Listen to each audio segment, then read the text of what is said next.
ಪಹಲ್ಗಾಮ್ನಲ್ಲಿ ದಾಳಿಯ ಬಗ್ಗೆ ನ್ಯಾಯಾಂಗ ತನಿಖೆಗೆ ಒತ್ತಾಯ. ಅರ್ಜಿ ವಜಾಗೊಳಿಸಿದ ಸುಪ್ರೀಂ ಕೋರ್ಟ್. ಜಡ್ಜ್ಗಳು ಭಯೋತ್ಪಾದಕ ಕೇಸ್ಗಳ ತನಿಖೆಯ ತಜ್ಞರಲ್ಲ ಎಂದು ತರಾಟೆ.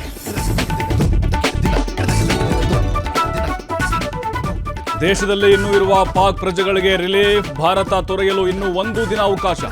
ಪಾಕಿಗಳ ಗಡೀಪಾರಿಗೆ ಫಾರೂಕ್ ಅಬ್ದುಲ್ಲಾ ವಿರೋಧ. ಭಾರತದ ಪ್ರತೀಕಾರದ ಭೀತಿಯಲ್ಲೂ ಪಾಕ್ ಕಳ್ಳಾಟ. ಹಫೀಜ್ ಸಯೀದ್ ಅಡಗುತಾಣ ಬದಲಾವಣೆ. ಪಾಕ್ ಸಶಸ್ತ್ರ ಪಡೆಯಿಂದ 4 ಪಟ್ಟು ಭದ್ರತೆ ಹೆಚ್ಚಳ.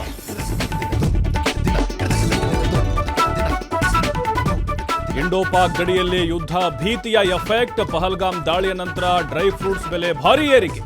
ಬಾದಾಮಿ, ವಾಲ್ನಟ್, ಚೆರ್ರಿ ದುಬಾರಿ.